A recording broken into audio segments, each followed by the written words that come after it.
think it's a good time to start if you feel ready. We're live on YouTube now. Thank you. Okay, thank you. Good evening, everyone. I'm Jeffrey Hogrefe, the co-editor with Scott Ruff of In Search of African American. Good time to start if you feel. Am I muted? No, sorry, that was my computer feeding back. I'm going to mute myself and you can officially start. Okay, I'll start over one more time. Yeah, the wild word of Zoom.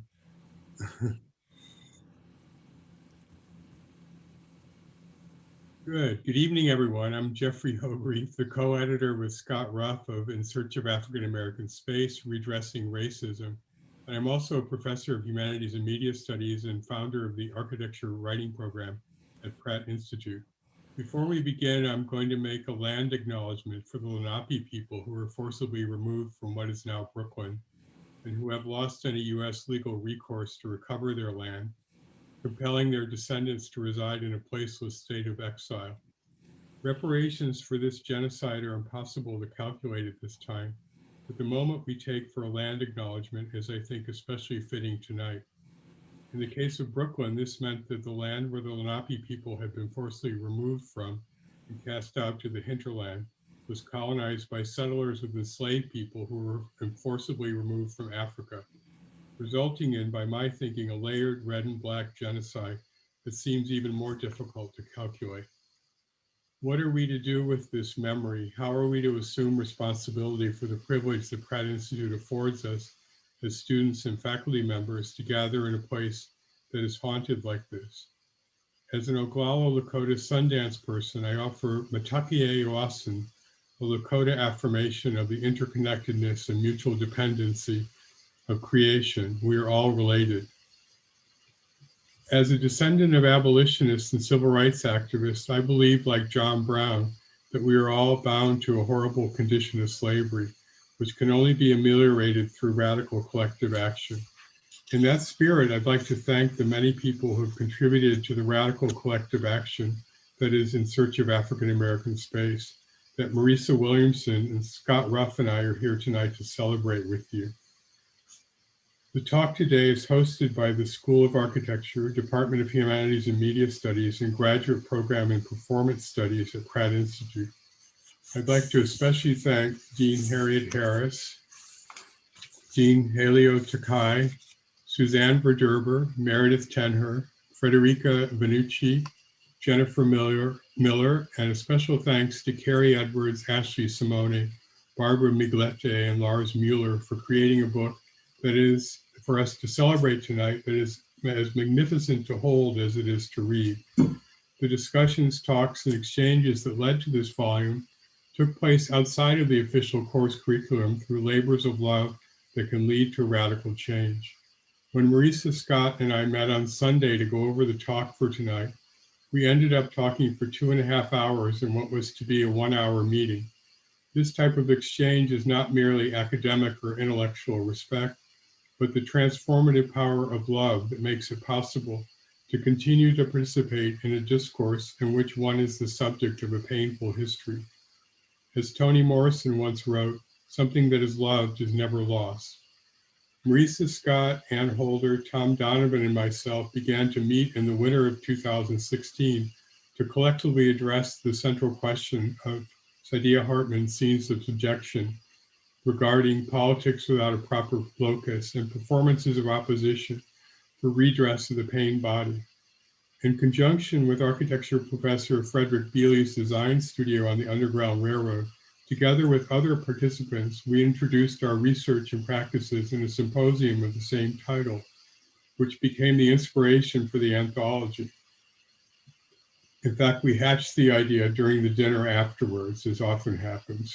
I'd also like to thank the other contributors of the anthology, some who are here today: Sarah Caples and Everardo Jefferson, Tina Kemp, Radicani Clytus, Yolanda Daniels, Wallace Johnson, Rodney Leon, and Elizabeth Kennedy.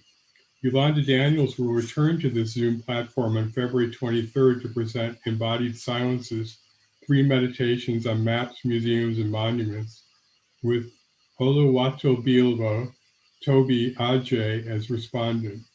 Rodney Leon will be here on March 3rd to present diasporic monuments and the translation of context in conversation with Scott Ruff.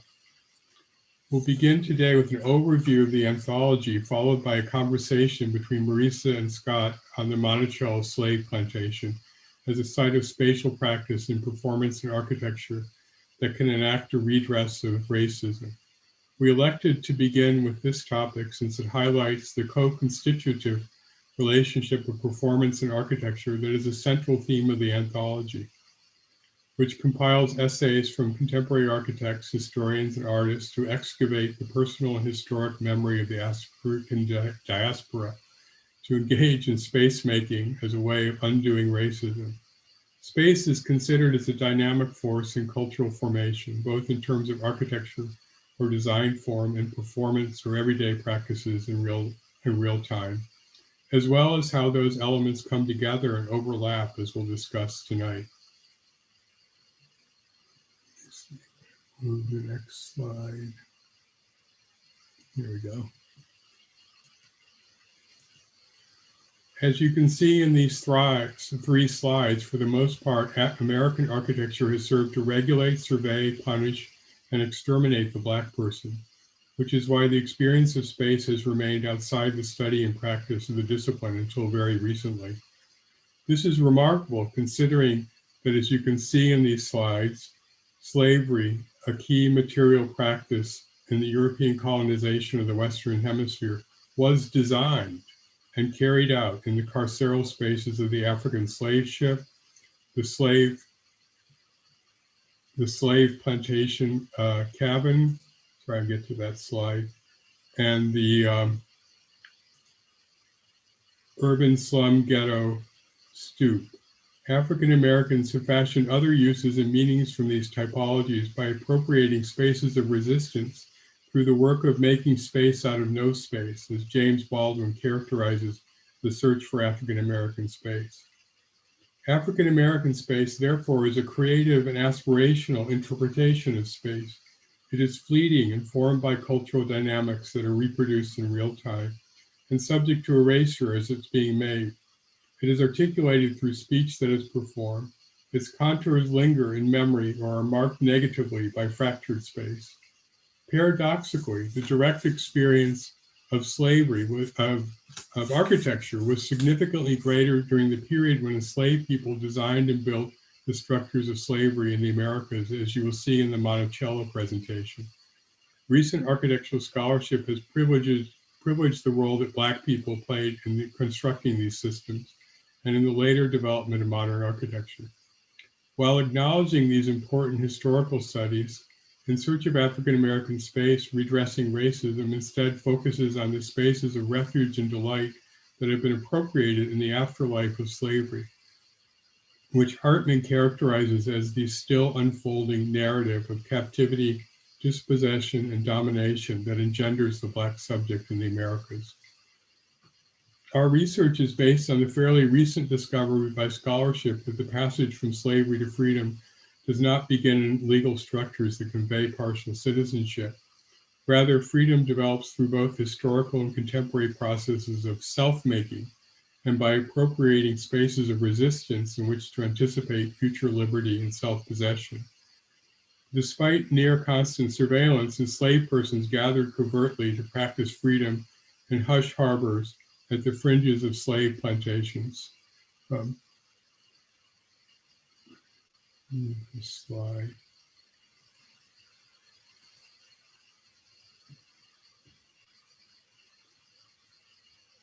And in oral traditions of praise meetings and through quilting parties and juba dances that mark celebratory occasions. In undertaking such activities, enslaved persons adapted the phrasing of their masters by sardonically announcing that they were stealing away since they did not legally possess their own bodies.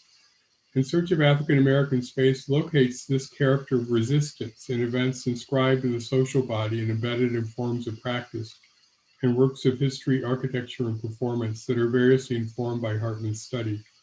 The interdisciplinary contributions to the anthology complement existing scholarship in African American studies with new forms of visuality and also help to deconstruct the master narrative in the Western philosophical tradition that proposes a universal subjectivity supported by legal and political structures. Each contributor to the anthology has added to our understanding of the ways in which African American space is enacted through appropriation for purposes of refuge and delight. The anthology is organized thematically to present African American space in broad cultural contexts. Tina Kemp's foreword addresses practices of refusal and celebration.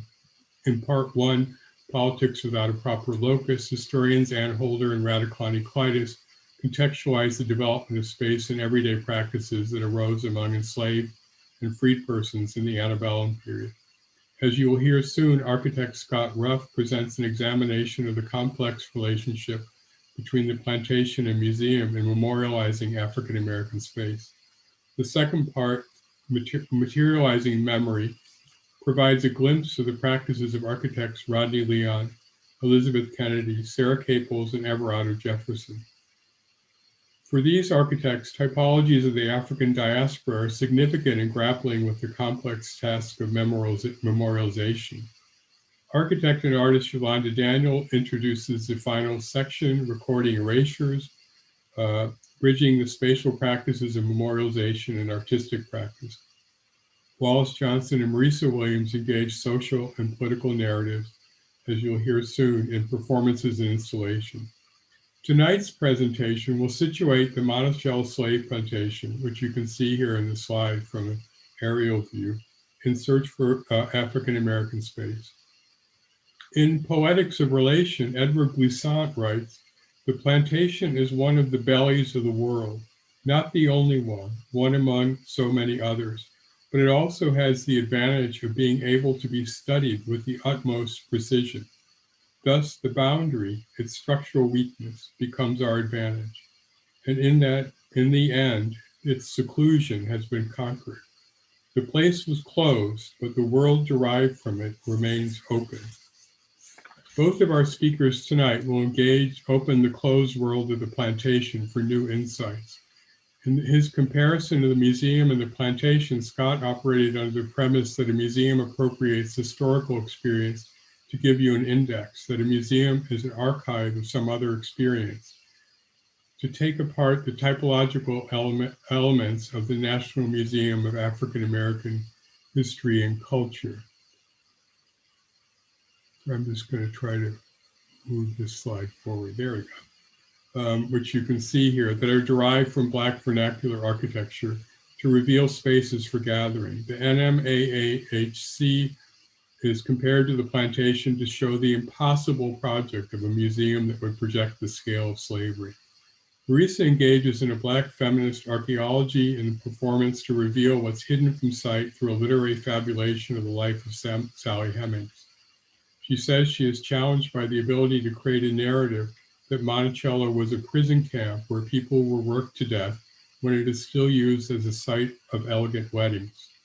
Marisa thinks of Sally Hemings as a tool to reveal what Thomas Jefferson tried to conceal, much like African masks are meant to reveal spirituality. In her analysis of Monticello, her presentation speaks to Audre Lorde's declaration that the master's house cannot be dismantled by the master's tool. From the perspective of architecture, she asks the question of the role of program in the afterlife of slavery.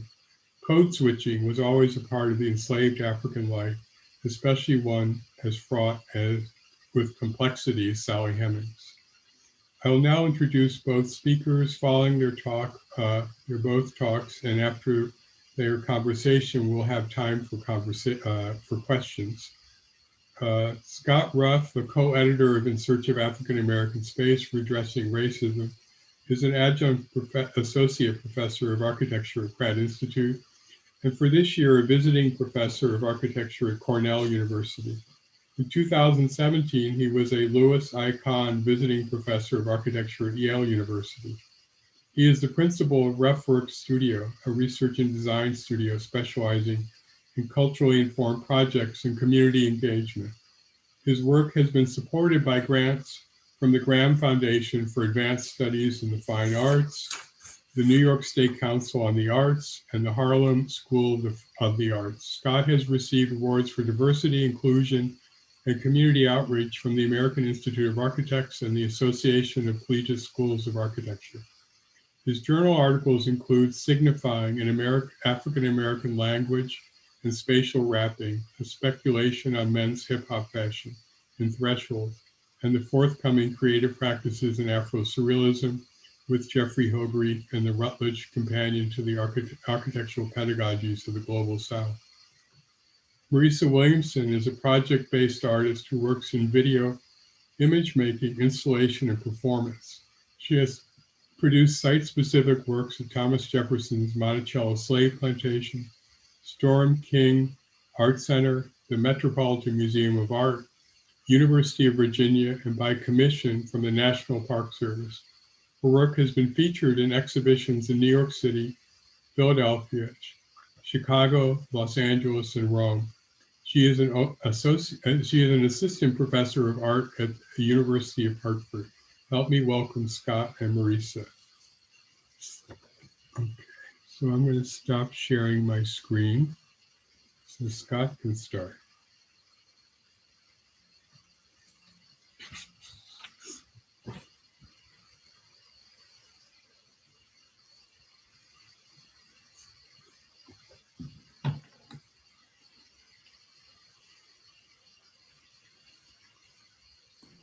I forgot to unmute. Okay, now I will share. And can everyone hear me? Yes? Jeffrey? Yes, you sound great. Okay. So thank you, Jeffrey, for that introduction. And I will read a small excerpt from this chapter, Cultural Translations and Tropes of African American Space. This chapter provides architectural interpretations of African American space through critical lenses, the veil and double consciousness, pragmatic industriousness, and performances of opposition in the afterlife of slavery, adapted from African American thinkers W.E.B. Du Bois, Booker T. Washington, and Saidiya Hartman. Du Bois authored the foundational study, The Souls of Black Folk, in 1903. Washington founded the Tuskegee Institute, a historic Black university in Tuskegee, Alabama, in 1881. And Hartman's Scenes of Subjection, Terror, Slavery, and Self-Making in 19th Century America, 1997, has been an important resource for this anthology. While Hartman is understandably critical of the patriarchal stance of her male predecessors, all three thinkers position the African American subject as separate, although in conditions that take various form. Du Bois' notion of the veil, or double consciousness, describes a doubled world in which the African American is one person to white people and another person to Black people. Washington proposes an isolated, can-do industriousness, where Black people are removed from the gaze of white society to live in utopian self-sufficiency. Slavery and its afterlife, the ongoing tyranny of white supremacy, have positioned the African American outside of architecture in vernacular conditions, which also applies to the oceanic passages of the transatlantic slave trade and the self-organizing undercommons that sustains Black aesthetics. So that is, again, an excerpt from the Cultural Translations and Tropes of African American Space. And now I'll show a few slides that look at the African American Museum of Culture and History, and which we see that the museum is positioned in a location that is off of the Federal Mall, and it sits in a kind of corner, but it's also, and it's a smaller corner than the rest of the Smithsonian museums, but it sits in a position that also sets it up as a kind of surveyor of all of the major monuments that sit on the mall itself. So it sits in some way as a kind of check and balance to the president's house, to the Washington Monument. We have Thomas Jefferson across the pond here. And we also have Congress, and we have Lincoln, the Lincoln Memorial. And so the museum itself positions itself, again, as a way of, one, being a member and a part of this family, a seat at the table of the United States in the National Mall, sitting in the living room here. And then we also we understand this three-dimensionally right here, the relationship of the museum, which sits here in brown, not necessarily the white material of all the rest of the buildings that sit in the Capitol. White or very close to pale white. And then we see its kind of axial relationship between that and Jefferson Monument and the President's house, the White House. We have Monticello. Monticello sitting in its pastoral plantation site, and as the ideal home of its era, as an idealized home of its era. And we also have how it surveys its landscape, how it sits dominant, centralized, not necessarily off to the center, but again, a structure which is meant to be identified in its landscape. But what it hides, unlike the museum, is that it hides its Black people, its African American people. It hides those enslaved underneath the grounds, in the section, in the poche of the site and the building. The other aspects that play with this kind of interplay between the Monticello structure and the museum are vernacular structures of the shotgun house and the porch, which comes with the shotgun house. Understanding these elements, these tropes within African-American architecture as being elements that the design team of Fab design team of Freelon, Adjay, and Bond, they sit here as a kind of set of elements that they borrow from to, again, discuss the African-American experience.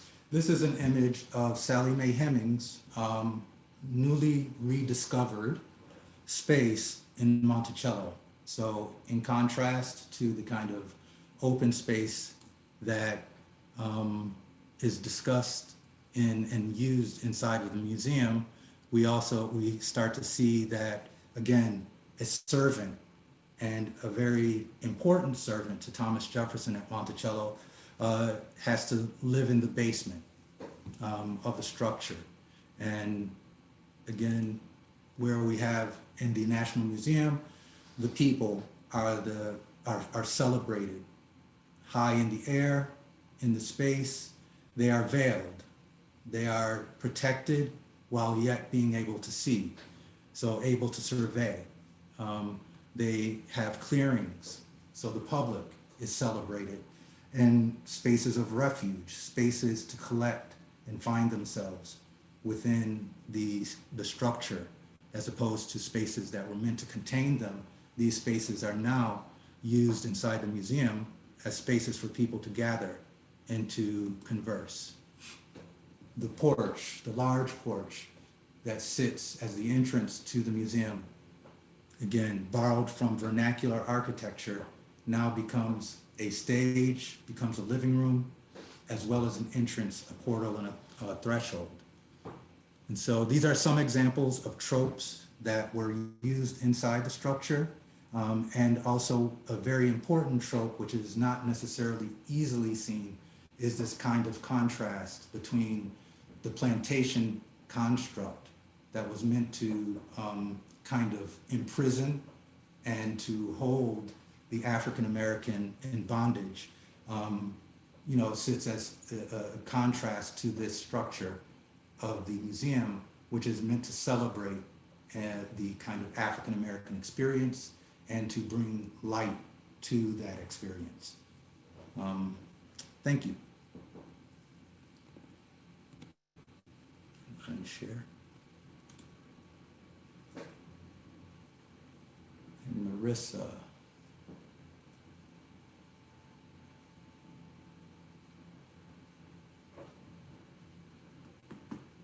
Are you able to share, Marisa? Maybe she needs to unmute.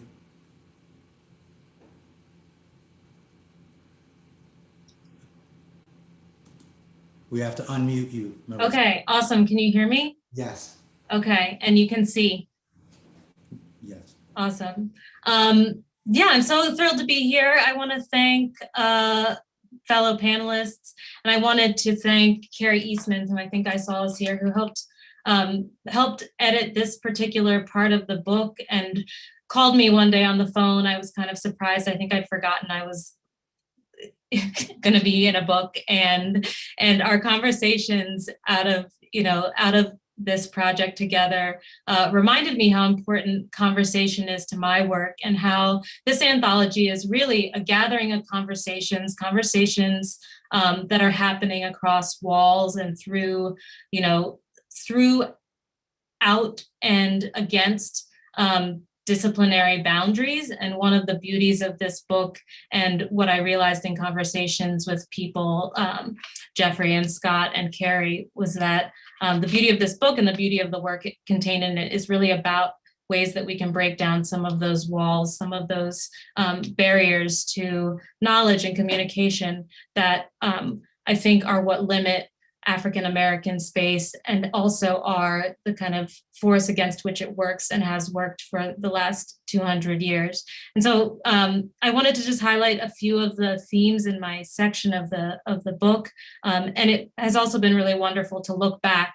In Scott's text, he talks about the Sankofa bird, which I find very sacred, this idea of to go forward, one must be looking back at the same time. And this anthology was also an opportunity to look back at work that I'd made when I felt I was a very young person, and to try to figure out what it is I was trying to do in seeking Sally Hemmings.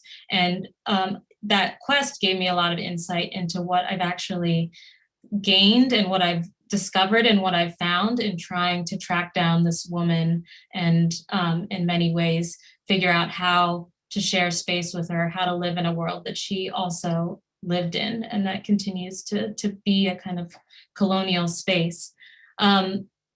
So among the themes in the text are themes of looking, themes of flight and running away. And among the main themes are just these spaces that we share. So I began this work after visiting Monticello as a child, and in grad school wondering if a return to Monticello might be a way to figure out how to engage with questions I'd run up against in grad school about how to communicate an experience of the built environment to classmates, to my peers, to my instructors, that for me felt as though a past was very much alive in the present in these institutional spaces, but it wasn't something that could be communicated during a crit, or couldn't be kind of set up as a context for creative work. Because I think I found, as I think many creatives find, that in the world of institutions, a lot of the labor you perform can be haunted by this afterlife of slavery, even as you are trying to kind of shed the architecture of identity, the architecture of gender and race, sexuality, and all that it's come to bear over these years of design and these years of engineering. So being at Monticello, I have been struck over the years at how the space is, as Scott pointed out, a museum. It's also a prison. It's a place where people were trapped. It's a place where people, African Americans, died. They worked their entire lives there and would be buried there. And it's also a home. So for me, it's a site that collapses a lot of the kind of colonial oppressive spaces all into one.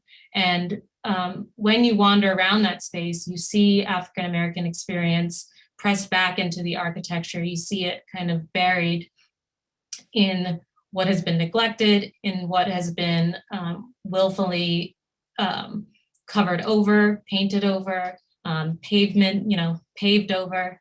And so as I wandered through that space as a young person, I was constantly wondering how it is that these architectural, all of this built environment manages to kind of reinforce a kind of hiding away of people who look like me. I find Sally Hemmings to be a compelling figure because she lives on a threshold. What we know about her is that she came to Monticello as a child, that her mother is Elizabeth Hemmings, and that Elizabeth Hemmings bore children from John Wales, who is Martha Wales Jefferson's father, and Elizabeth Hemmings' mother is also a woman who is wrapped up in this trope of sexual exploitation, and she herself is lived through the Middle Passage and bore a child as the result of some sort of relationship with a white colonizer. And so Sally Hemmings was someone I understood to be, living very much in a world of Black and white, very much on the threshold in that world, but very much in a world where Blackness and whiteness were designed in order to maintain a certain type of order in that world. And race would, for Sally Hemmings, I imagine, be something that is both, it was as much a construct then as it is now, and yet a construct that she and others would find to be, they could see how it was built around them. And I was really interested in how she and I inhabit a similar architecture, both in the structures we live in and also in the bodies we inhabit. So while the museum, while the plantation exist as one type of architecture, I have in my performance work been really interested in how the body and identity offer another type of architecture people have to inhabit, and which has some overlap with other people who inhabit similar architecture. I had proposed going to Monticello as part of this kind of senior thesis project in grad school, and was inspired a great deal by the work of Octavia Butler, whose time-traveling heroine in the book Kindred finds herself drawn into the past and has to kind of figure out what the architecture of the antebellum South means for her safety and for the possibility of survival and return to her own time.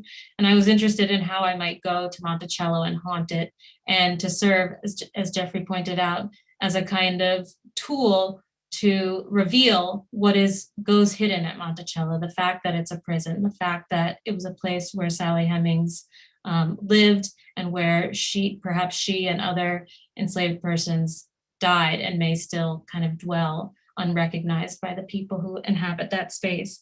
I was really interested also in the ways that Sally Hemmings becomes someone people project onto, and in that way, she's kind of appropriated. One of the themes of the chapter is this idea of appropriate or property or appropriation or improper. And I was interested in getting back to the origins of a word that seemed to kind of branch and, swallow Sally Hemmings up in all aspects of her life. The idea that she would be both considered property, that by many scholars, she's considered a substitute or an improper wife to Jefferson, and that property is all about ownership and the idea of self-possession. And she would be someone in constant negotiation of that, as someone who at 14 traveled to Paris, where she served as the lady's maid to Jefferson's daughters, and was legally in France free. And at the time of Jefferson's return from France to the United States, was believed to, along with her brother, have considered petitioning for their freedom, but was at that point made a decision, a difficult decision, to return to Monticello, where her family lived, and to remain a slave, having negotiated with Jefferson considerable privileges.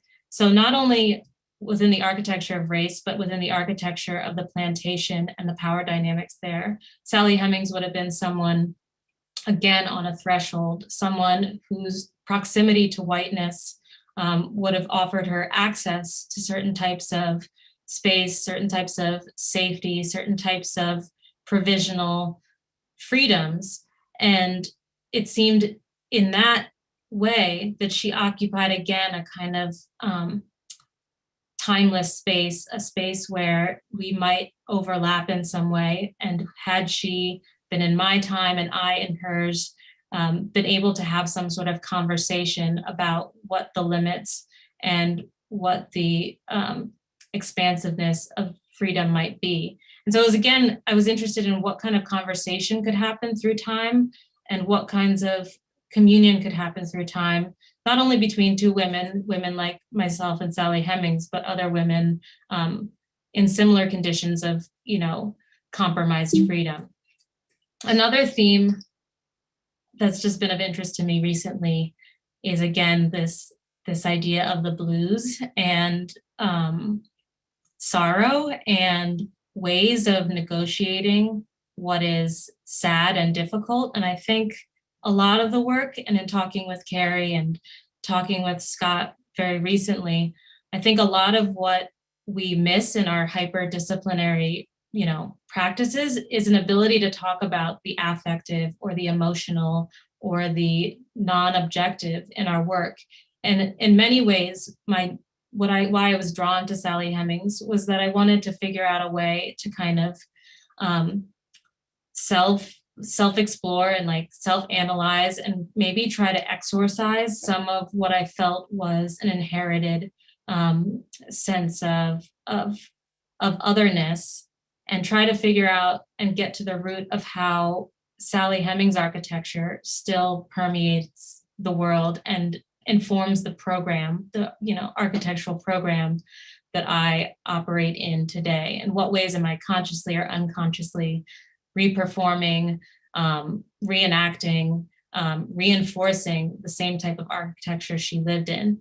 And the blues is, one of those architectures, I think, and maybe a place of African-American space where that kind of sorrow and struggle has been able to persist and be able to be, communicated, and where something like soul can be expressed and found. And it's also something that gets appropriated and taken up. And I found that the aesthetics of the work, and one thing you can find in the great images in the text, are some of these motifs of kind of more material, like fabric architecture, a dress. This is a shot from the dress that Sally Hemmings wears, which is in itself a kind of architecture I found was helpful as I tried to figure out how she and I inhabit similar space. The work featured in the book goes back to work that I made in this quest to try to figure out what kind of walls could be broken down, what kinds of conversations could happen when women who were not, able to be in the same room could be brought into the same room. And so one of the pieces featured there is a conversation between Sally Hemmings and Monica Lewinsky, put together through clips from videos. And I realize now that a lot of what I was making with that video work was a kind of appropriated journal, like trying to sift through materials by other people, use other people's voices to try to tell a story of my own. And so I'll just very, very quickly read the dialogue between Sally Hemmings and Monica Lewinsky, because reading it back, especially hearing it in my own voice, has been interesting recently in returning to the work. Lewinsky says, "I said it before, I thought he was my sexual soulmate." Hemmings says, "Good grief, Monica, you can't be serious. Do you really think we have sexual soulmates?" Lewinsky, "Yes, the way he looked at me, the way he held me. He brought me something I think is a big part of who I am today, a feeling of being wanted and being comfortable with myself. I don't have the feeling of self-worth that a woman should have."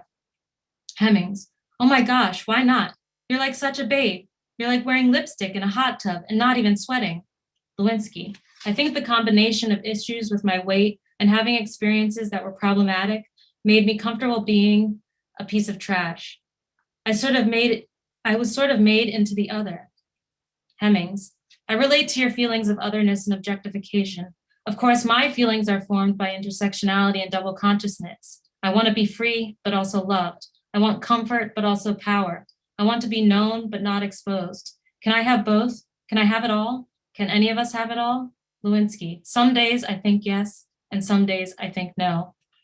And somehow in this work, I was trying to figure out how I could learn something about certain conditions through conversation. Hemmings, is a Black woman, and Monica Lewinsky is feeling as though she has become othered. She's kind of calling on the condition of Black otherness, in my mind, to kind of explain her own marginalization, her own punishment as being part of this presidential scandal. And so the work had been about figuring out what dimensions we could give flattened people through, putting them in conversation with each other.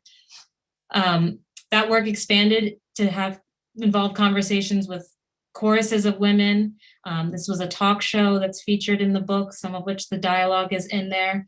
And through this work, I really found ways of navigating a kind of labyrinthine historical architecture, which, in many ways was invisible and not seeable to me until I performed and used program to bring that architecture into a visible space for myself.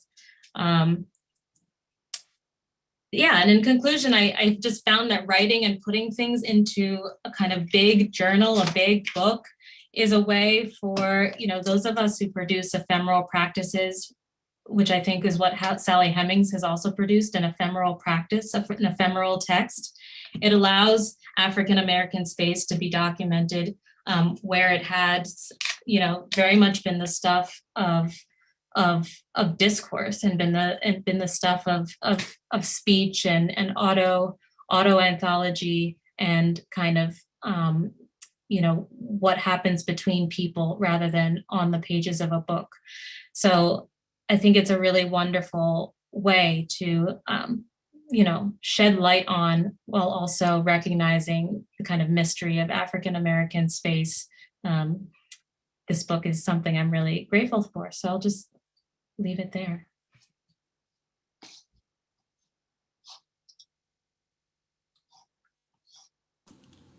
All right. Thank you all. Yes, that was great. Thank you, both of you.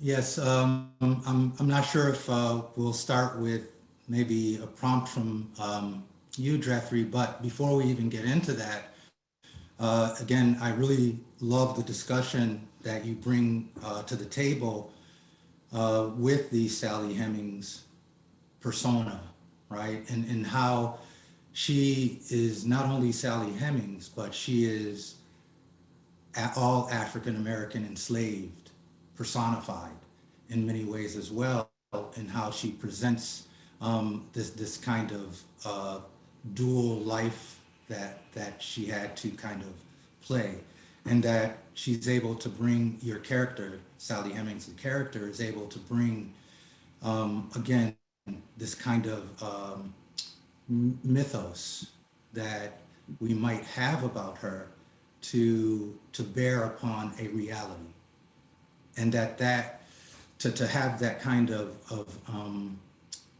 check and check in between mythology and reality and conversation is something that I know I find it similar to, again, how this African American Museum sits on the mall, right, as this kind of artifact that is trying to, one, be itself, be singular and individual, but also be a part of the collective, be a part of its context, sit in the line of being American, but at the same time being something very other and uncomfortable at some level, but heroic and brave and clear on another end. So yeah, I like the parallels of that the Sally Hemmings character brings.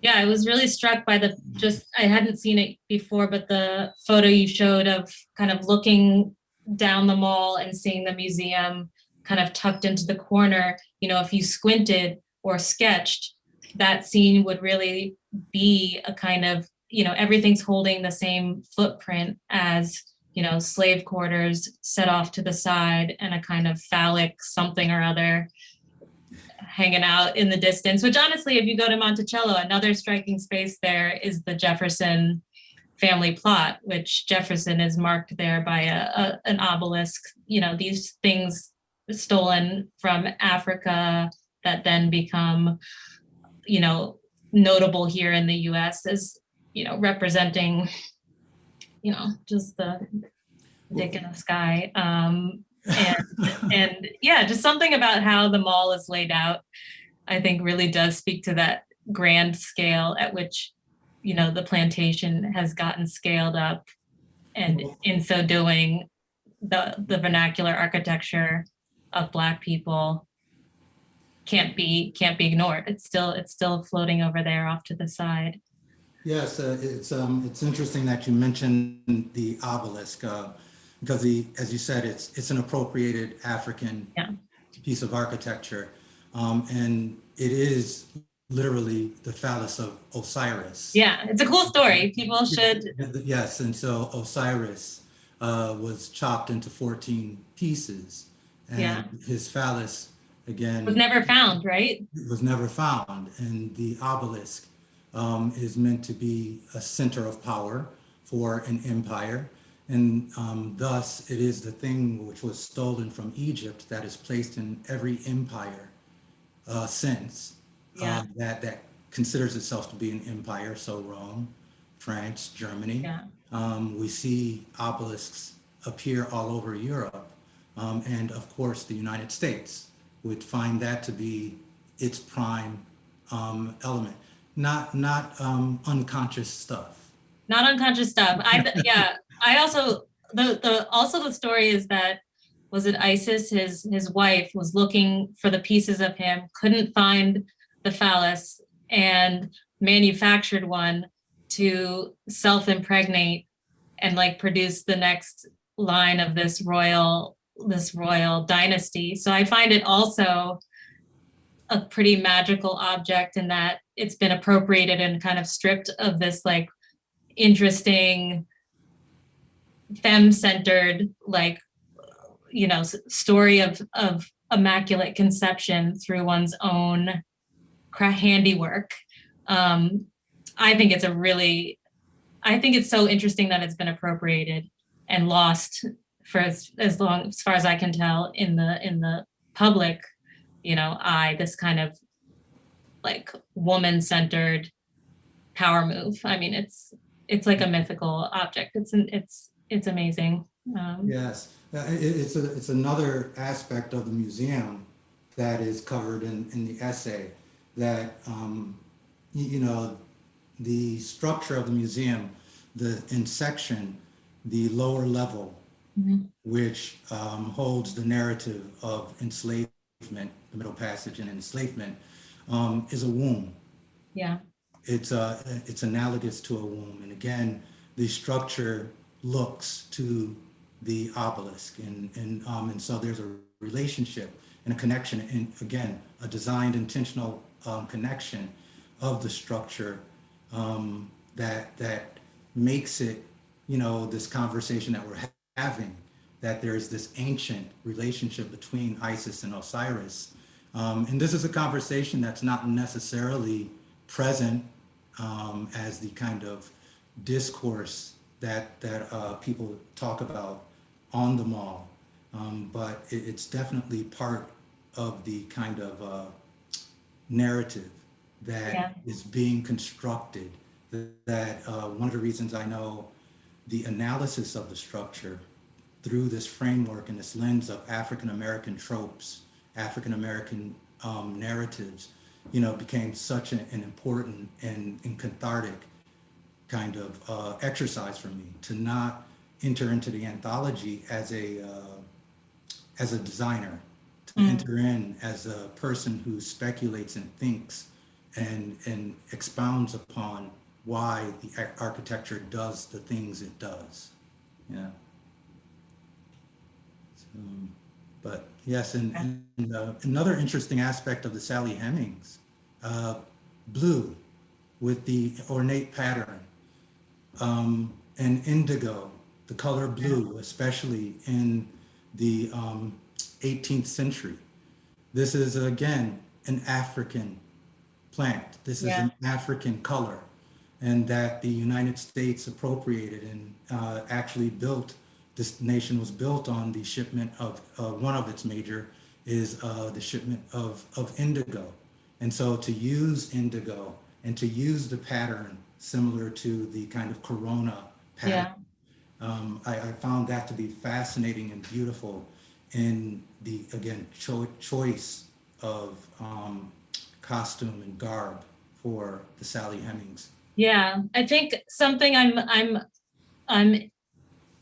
kind of digging in recently into in the history of Virginia is its like origins as a mercantile colony, and the impossibility, the restrictions placed on the colony about exporting finished products. It's a colonial strategy that we still practice around the world, is like forbidding people who produce the raw materials to have a vertical, integration of, to be able to produce a finished product. I mean, it happens with coffee in Ethiopia. And so it's been interesting to me to think about just how many types of architecture there are. There's like architecture of commodities and architecture of, the flow of knowledge and restriction, African Americans, enslaved people being forbidden from reading is a type of, attempt to foreclose on the architecture of education available to them. I mean, this is a departure from the indigo, but it's just, I think when you look back at material culture, as I'm sure, Walter Benjamin would say, if you can like really look at the material culture, you'll find in that material culture all the information you need about, how people's ideologies actually played out. And I think the indigo has been really, at the time, I would think I was dating someone who did indigo dyeing. And I have to admit that a lot of the work comes out of, again, conversations with people making things nearby me. And the kind of, while I didn't dye it with indigo, actually, I was really interested in the process that stains your hands and involves like using plants and like mushing them up and, being very much intact and in touch with the material. And I also am interested in Sally Hemmings. She's someone who would have made clothes, and her name would have come from a practice of hemming clothes. And that also my own family, can trace its our ancestry back to people creating textiles on plantations. And a lot of the work done on plantations ended up shaping people's proximity to whiteness and people's proximity to and access to certain types of space. And so it's been interesting to me to think about how fabric is one of these other ways that people get wrapped up in and marked in the plantation system, that, what you worked with could have become the name you bore. Like you hem, you're the people who hem things, or you're the person who, works with wood. I think figuring out and trying to dig out of the ruin how people came to be known or know themselves or call themselves has been really interesting to me. And the dress was just kind of one way to try to practice it. Yeah, no, and again, a fascinating kind of intersection with design and architecture, to understand that clothing is possibly, one can position clothing as the first architecture, the first shelter from the environment that human beings might have, to place things close to your body to protect you from the elements. And then also to have those same things be a projection of your identity. And again, not necessarily being something that is trying to now just conceal and cover up private parts and other aspects of you and protect you from the elements. But now the clothing becoming like this conversation that we had the other day, the Sally Hemmings character becoming like an African mask. And then the clothing also, this kind of projection of identity that is more about expressing something that is inside and invisible, as opposed to trying to hide, you know, again, things that people don't want you to see. And so I again find that fascinating about the choice of dress, choice of clothing, and the clarity and awareness of that in the character.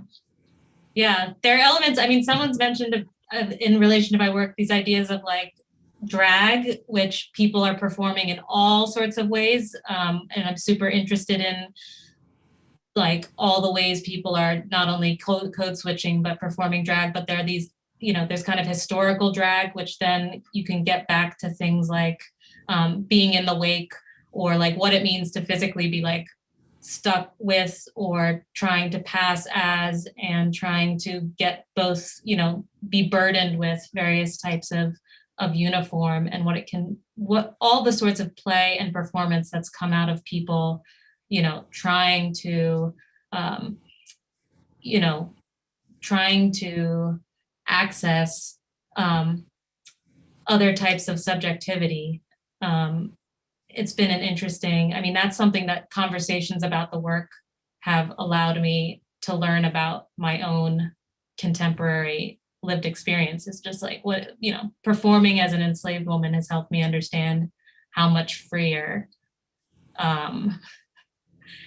we get to be these days, and how much freer some people are making us all by, you know, really shedding a lot of that architecture, you know, all of the architecture that we've been born into. Yes. So we were speaking the other day today in our studio, Scott and I, with our students, about where do you go with Afro-pessimism as a creative person? And I know we talked about that the other day in our meeting. So I was wondering if each of you could speak to where the relationship between Afro-pessimism and the search for African-American space, and in your own creative work. Because coming out of Saidiya Hartman's study, that's something that we were really examining. Marisa, do you want to speak to that, or Scott?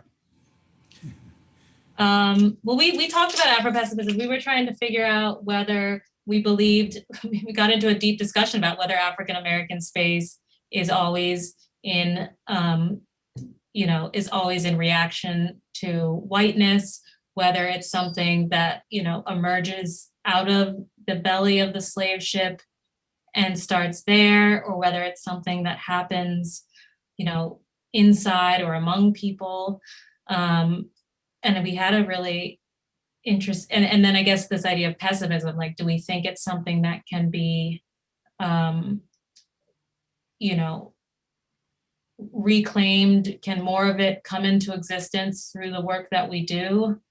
Mm-hmm. Is it something that, you know, is there something lost that can never be recovered? And is the work of the undisciplined architect or the undisciplined artist to kind of manufacture space out of loss and trauma and black holes and, you know, the raw materials that are, you know, in and of themselves without, you know, without designation or form. And I think we came up with some very spiritual ideas about it. I think one conclusion we had was that there was something kind of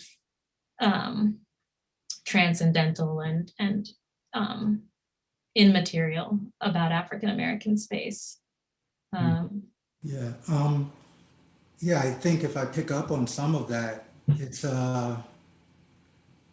material that has to be dealt with.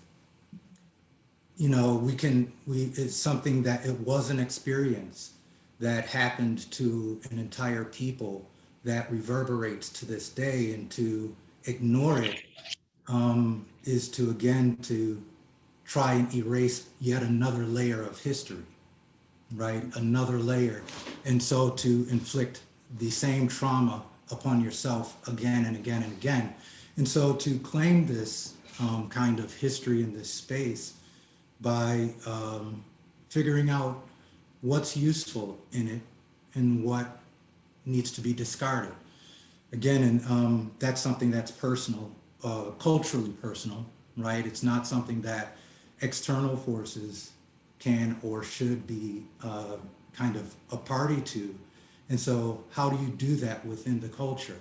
How do you reconcile within oneself, cultural self, the trauma, and then try to understand the kind of child that is born or out of that trauma, out of that kind of traumatic experience, right? It is still of you. That kind of, those productions are still of you and somehow deserve love. And so that's where I come to pessimism, is that there at the end of it is not this kind of just melancholy, but that there is this like kind of other side that really allows a release into a freedom and thinking of, well, now I can embrace this and use it and for empowerment. Mm. Yeah. Mm.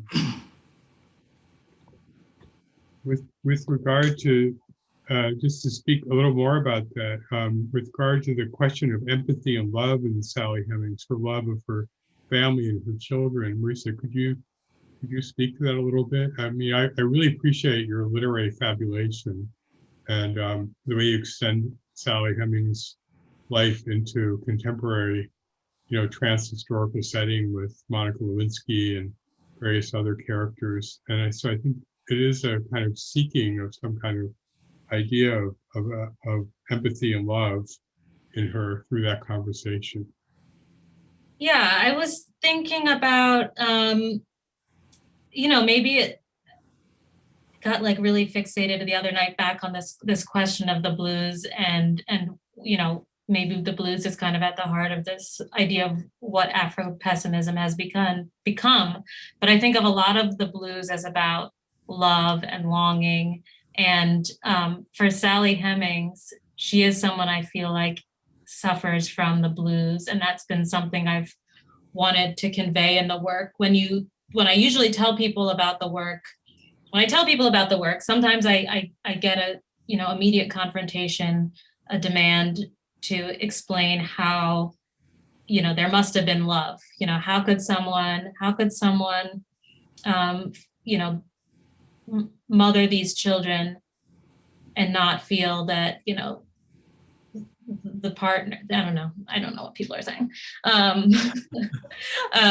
But I've been struck, I often ask people to just, if she were my friend and he were your friend, even by our contemporary standards, there'd be very few ways you could justify that enslaving someone is, a healthy and respectful a healthy and respectful way to be in relation to another. And so I've been trying in the work, and as I gotten older, really figured out how to pivot toward other types of love that come out of or in response to surveillance, like living in a surveillance state as Hemmings did, and as most of us do, and how there are these practices of resistance to surveillance. There's surveillance, the watching of oneself, and then there are the things we know about, the less valorized types of resistance to surveillance, like the possession, having one's own, and to caring for each other, and to practicing a kind of socialized and networked and rhizomatic form of sustaining and sustenance that I think Sally Hemmings, with what little record we have of her, we can tell pretty surely that she was invested in. She was someone who was part of a networked community. She dies in Charlottesville. She is given her time after Jefferson's death, which is a kind of informal freedom in Virginia. Free people of color were not really supposed to stay in the state. So I'm really interested recently in like this period leading up to the Civil War, where you see race being reinforced and policed in ways that are kind of like not, maybe we're not as familiar with, the kind of like multiracial South that where, you know, racial policing got harder and harder. And she's someone who lived in a town that has had at the time a great deal of institutions that were meant to tighten the bonds in and among Black people and their families and friends. And so I think of her as a truly networked person who for whom love was not, at the heart of this appropriative act, the rape, where her autonomy gets taken and her being possessed from birth, but that her love is really evident in this relationship she has with her family and her children, all of whom find freedom through this negotiation that she makes as a 16-year-old, 14 to 16-year-old in France. So I think networks and thinking about how African American space is a practice rather than a discipline or a kind of real space, that it's kind of a utopic space that's both desired and coveted, but also in some ways impossible, and anathema to the type of architecture built up around it, has been really interesting to me and is part of this kind of love act, love performance.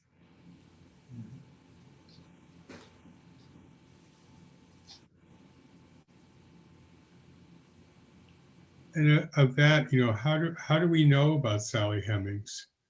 What little information do we have about her? And then how is this built out? I was really reading Saidiya Hartman's, Beautiful Lives, Wayward Experiments. It's a great book. Yeah, and really thinking a lot about your literary fabulation of Sally Hemmings and how Hartman works with historical records. Yeah. And how you work with historical records. Yeah. Well, Annette Gordon-Reed has, two pretty excellent books about the Hemmings family. And she's a scholar, a law scholar, as well as an historian. And she approaches the controversy of Sally Hemmings as a lawyer in some ways. And rather than trying to, comb through the evidence herself, she does like a rigorous takedown of the historiography of Sally Hemmings and where Sally Hemmings has appeared and where oral history and Jefferson records and all sorts of marginal documentation, how those have all been interpreted by white historians over the years in incorrect and biased ways in order to make this story disappear. And so I think I was struck when I first read those books, similar to reading Octavia Butler. I was really struck by the power that a Black female author can have at really changing the way I read and the way I think about a discipline entirely. With Octavia Butler, it's like, oh, science fiction can be this tool for investigating. And with Annette Gordon-Reed, those books offered a tool for, attacking, kind of bringing iconoclasm to different types of, rigid, authorial, respected sites. And it's Annette Gordon-Reed's books that really catalyzed the DNA research and resulted in an actual truth, becoming mainstream. And I mean, I can't say enough how powerful that is to a young person when you see that scholarship, creative scholarship, works like Saidiya Hartman that people often say are not, not rigorous in the way that historical scholarship usually is, this kind of using clues and primary material to produce, to piece together stories using historical material, to see that validated is really important. And it's, I think, something I'm very interested in being able to do as an artist. Because a lot of the history is just not, it's not visible in the way other types of history is, but it's worth looking into and trying to read. So yeah, what we know about Sally Hemmings comes from a lot of really excellent work. Cinder Stanton is a really excellent scholar also, who has done a lot of work around the archaeology of Monticello. There's a great line in Scott's text that is my dream also of, Scott says, for example, I imagine a time when the slave plantation will be stripped to its bare foundation, revealing the bowels and inner workings of the forced labor camp that it in fact was. This radical deconstruction of the glamorous slave plantation with their elegant enfilade rooms has already begun at Monticello and several other historical sites. That process too is a significant starting point for African-American space. I think there's a lot of undoing that has to happen. And that's what Annette Gordon-Reed had done for me, was to undo some things. Yes, we were talking to our students about that, the idea to undo racial systems. As an architect can undo the systems once they're identified and begin to imagine them differently. I just have one more question before I want to open it up to the audience for questions. And that's we were talking the other day about the how do you move back and forth between disciplined and undisciplined? I think this follows from the last comment for both of you. And what does it mean as a professional to resist disciplinary boundaries, having to prove yourself to the oppressors? These are two questions that we were really grappling with the other day, and I think would be a nice way to finish up this part and then open it up to more questions. Wow.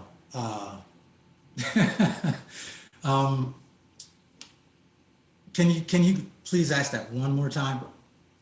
What does it mean as a professional to resist disciplinary boundaries, having to prove yourself to the oppressors? How do you move back and forth then between the disciplined and the undisciplined? It's the idea that this work is messy, right? Yes. It's not disciplined, right? Well, to understand that at some level, at least for me, and I think a lot of creatives from kind of colonized and or enslaved people, the question of where do you acquire the discipline, right? The tools in which you're operating, the field in which you're operating. And when this discussion came up the other day, a little bit, I remember I referenced this, again, a poem that I had written when I was younger, where I spoke of hating the taste of my tongue. And what I meant by that is hating or being unhappy with the fact that I only spoke English and that all of my thoughts have to come through English. And as I at that time started to explore African languages and things of that nature, starting to understand that speaking shapes your thoughts. The words you have, the way things are formulated in the language you speak shape who you are as well. And that was, this idea similar to, okay, I've learned this discipline of architecture, art, reading of art, spatial thinking in a Western world and in a Western context. And that during that time realized a moment that it wasn't giving me what I needed. And having to now seek new sources, different sources that were not necessarily present within the environment that I was learning in. And so again, having to reteach. And so it's not really undisciplined, it's a new or different discipline. Right. It may be seem rugged and rough, as all disciplines are when they first start out. you know, not necessarily the most refined tools in relationship to the this kind of original or source that we're kind of referencing, but that's somewhere where I was. For the sake of time, pass it to Marisa. I don't have much more to add to that, except I think really trying to live embodied and to cleave to, when I can, certain types of meditative processes that allow me to think about, you know, what I want to let in and what I don't want to let in, is how I kind of try to navigate through different types of discipline. And I think something recently that's come into being really helpful is knowing how to say no to certain things, which I know sounds like it's not that related to disciplines, but I think when you are interdisciplinary, one of the important things to do is to know where the boundaries are for you. And I think the work with Sally Hemmings has definitely gotten me thinking a lot about what some of the shared boundaries are and what some of the new boundaries are around, you know, what it means to be trying to live an integrated life as a Black woman, as a Black female professional committed to, you know, social justice and feminism and diversity as a kind of lived practice. So yeah, I think a lot of the answer to that is something very embodied. Thank you. Thank you very much, both of you. We're going to open it up now for questions. If you'd like to ask a question, please click the raised hand under reactions, and we'll be calling on you, and we'll have to unmute you because due to the Zoom bombing crisis, we've muted everybody until we unmute them. So please feel free to ask questions. We have a few more minutes for questions. Yes. Oh, you can also put your name or your question in the chat too. That's a good way to do it. Yes, from Peter Macapia, a question to me and Scott. What were a couple of really important criteria when you consider what kinds of contributors you wanted for this book? Following what was in the project has shifted your thinking about space. We did have criteria for people who were in it, yes. And we wanted, actually we wanted a range of architects, artists. We added 3 people to the book after the symposium. I'll speak to that first. We added a section on Weeksville, which we suddenly realized was a huge gap in our book that we didn't address Weeksville. So we added Elizabeth Kennedy, Sarah Caples, and Everardo Jefferson. We also added Wallace Johnson's essay on the Red Line, her performance of the Red Line, because we felt that we needed another artist practice like Marisa's in the book. So we were really looking for that kind of balance between all. We have 2 history chapters and several architecture chapters. We also weren't really interested in some of the more popular forms like hip hop architecture for right now for this book. But since the book, we've definitely been reaching out to other people and been talking to other people about expanding the conversation. Right, and it was really meant to be, again, to understand space in a broad sense, to not leave it in the kind of sense of space as we as architects always try to define it, where space is defined by materiality, and to really speak to the aspect of space and the effect and affect of space. Yes. So, any others? It looks like Sydney King's got her hand up. Their hand up. Okay. You see her? Sydney, yes, I can unmute Sydney. I was trying to type, but I could not type fast enough. That's fine. Question. Well, it's not long, but I think what was listening, because we did have a discussion in our studio talk about invisibility. So what I get from this is invisibility, yearning, and almost, I don't want to say Stockholm syndrome, but because of what was so stripped of space, we have to make a home out of what home. And so I'm thinking, is that a continuous like relationship when it comes to certain spaces? Because like you said, if we were to strip the plantations such, and then down by downtown, that foundation is a lot of our bodies under there. That was where we lived and where we died. So when we connect to those spaces, is that why there's always a continuous yearning for that space to be made into the home that we want it to be?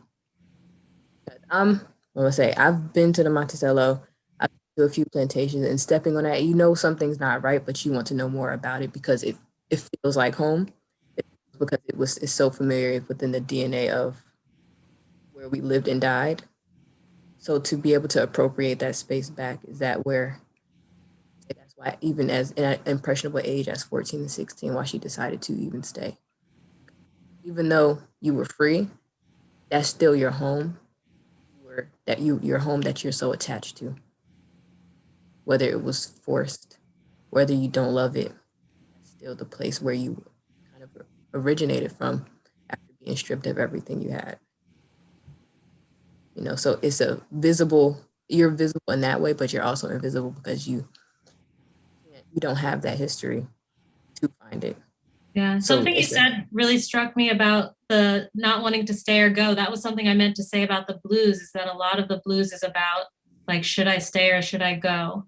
And I think that's been really haunting me recently, Sydney, was just this idea of like reasons why you don't leave your home or somewhere that you should leave. And there's a lot there. Yeah, I think with this invisibility in the question, this really gets to the question of Afro-pessimism in many ways. And, what do you do with this material, right? You said there's this kind of familiarity with being in those spaces, a comfort that comes with understanding kind of being in the margins. You know how to operate in there because that's where you've always operated. I'm going through that right now in my own kind of experience of life that, there is a kind of comfort with still operating forcefully, even within these spaces that in a way you are forced into. So there's some truth to what you're asking. And I understand, I think we all understand this kind of struggle, but it's a good struggle. It's a good question that I think can carry you as you continue to work the spirit. There was another question in chat, or I lost my chat. Yeah, there's another question in the chat. I'm curious about, from Renee Dake Wilson to everyone. I'm curious about the permanence of these spaces in physical materials and in mind, history, culture, experience, etc. How is this space kept, reappropriated, revered, lost, etc.? Which is a question of history and how we keep history. Yeah. I think it's similar to the point that Christina Sharp was making about how do you monumentalize an event that's still ongoing. Maybe that's a stretch, but that's what I'm thinking of. What do you think? Well, yeah, I think that, this question of, also I think it's similar to Sydney's question. What do you do with this historic material when it is a space of trauma? But it's really there. And it is the history. Again, to erase it would be destroying yourself in many ways as well. And maybe that does have to happen. But again, this reappropriation that you offer, thank you for offering that as a way into addressing this question. It is trying to reappropriate that, and understand again, what's the positive? What are the strengths? You know, I like to think about soul food and a discussion about how food is, you know, right now they're like, oh, fried food, not good for you. Eating pork's not good for you. But this is also the food that sustained people who were working in the fields for 16-hour days. You know, and so there's something possibly unhealthy as well about our lifestyle, our sedentary lifestyle today, that we are not necessarily able to, you know, eat the same way in which they kind of had to eat in a way to survive. And so I liken it to something of that nature, this idea as to, you know, this might be something that wasn't the highest grade of material culture. It might not be something that is the most desired experience, but it definitely is something in which sustained, and our people were able to say, okay, we can move to another generation, we can last another day. So let's remember that and honor it. Okay, Meredith, do we have time for one more question? Yeah, I think one more sounds good. There's two people that have questions, Corey Arena and Aisha Aga. Oh, we could probably stack up both of them. We could have them both answer them and then answer them together. How's that sound? Sounds good. Aisha? Are they in the chat or? No, they want to pose them speaking. Aisha and then Corey. Oh, Aisha first, okay. You have to unmute her. I just asked you. Okay. We still can't hear you. No. Oh, sorry. Yeah, we've unmuted you, but can't hear. Corey, can, Yeah, can you hear me? yes. Great. Thanks for having this. This is so so delightful. I really appreciate it. Marisa, you said something about African American space being more about practice than real space, and in both of your conversations, you both talked about threshold, whether it was the sort of appropriation of Sally Hemmings or the veil in DC, the porch in the shotgun house, and even the walk to or the walk or the sectional change to slave quarters from Monticello. There's a sense of a kind of unknown interior, like you can't know really who Sally Hemmings was. Maybe there's the things that used to exist don't. I mean, literally, you know, in the history of slavery, like cotton fields are ephemeral, but southern plantations and northern sort of mills are still in existence. And then this book exists, which is kind of defining like the sort of discipline existing in a disciplinary space, having sort of codified a sort of either unarticulated history or unrecorded sort of artwork. And so my question is kind of like, is there a discomfort in this threshold? And how do you know when to change between the interior, the exterior? Like, what is the need to be a space or to be interior? When do you need to concretize things or codify things? And is there discomfort in that transition? Are those sort of two things necessary in practice, in let's say African American space practice? Yeah. Can you hear me now? Yes. Yes, we can, Go Aisha. for it. Awesome. May I still ask? Okay. Please. So I found that conversation between Sally Hemmings and Monica Lewinsky really powerful. And what struck me was the sharing of space, and then the unequal sharing of space. There's this empathy coming from Sally Hemmings' side to Monica, and then it's not quite it's the reciprocity is more of the taking of space, which I found, like when you talk about intersectional feminism, you know, clearly really interesting, but then relating that also to the position of the architecture of the museum, and how it's coming into this space and sharing space and looking over this architecture of the mall, but what's being given back. So I'm wondering about how space is shared unequally and how that affects the architecture and the culture around the space. Yeah, both those questions are really interesting. Maybe the like intersection of the two questions is like, where when you're sharing, where do things begin and end, and how do you know or let someone know when they've taken too much, taken up too much space, or how do you figure out what privacy is when you've kind of made a practice of trying to surface someone else's private life or even your own. And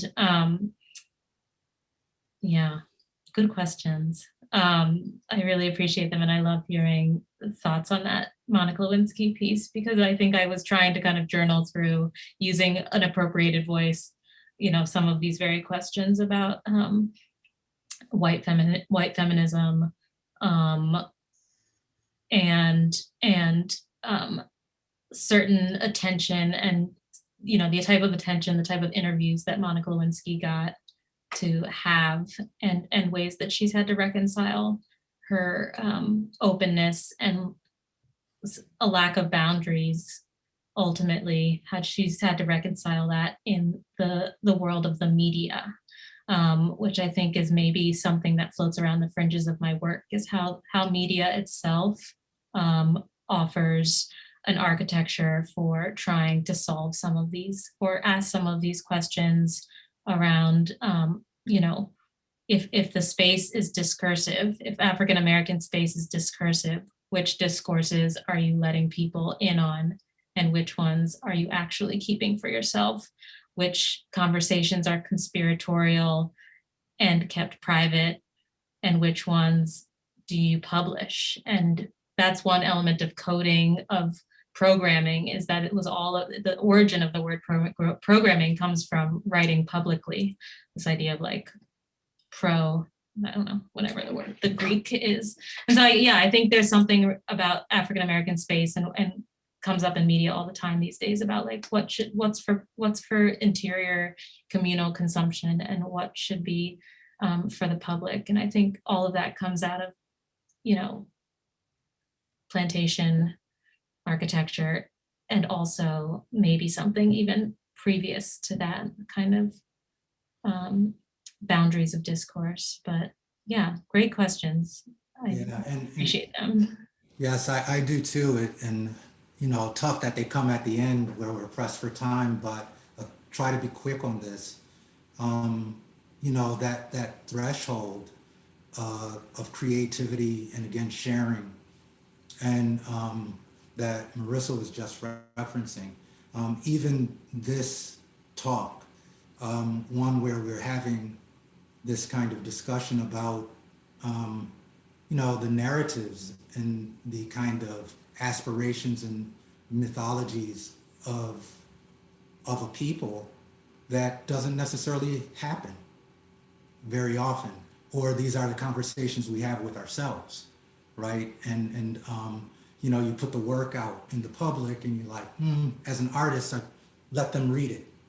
I'm not going to worry about if they understand the source of that creative knowledge that is trying to be brought forward.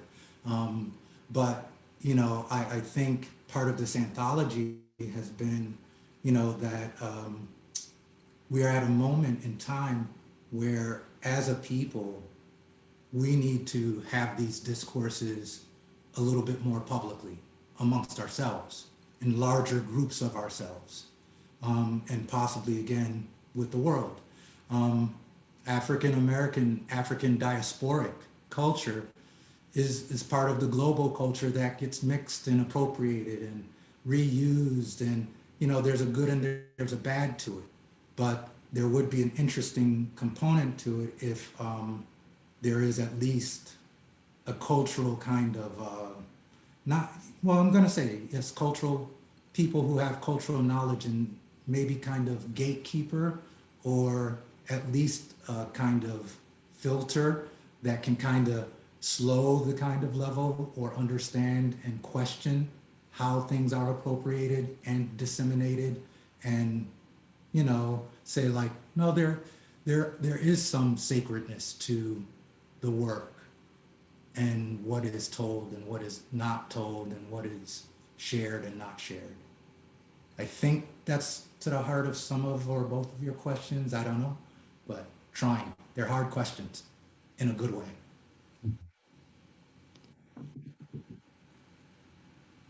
Thank you. Yes, thank you, everybody. Thank you, Scott, and thank you, Marisa. And thank you, Pratt School of Architecture, and everybody else who sponsored this great event today.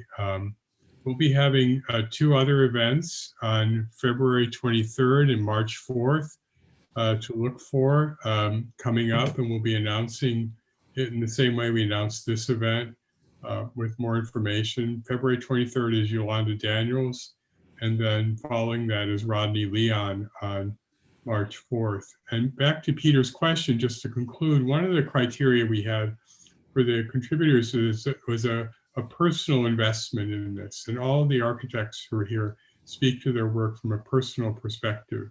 We were really fascinated by that, gathering together stories. And our work goes on. Scott and I are working in Weeksville now with an archiving project with the Weeksville Heritage Center.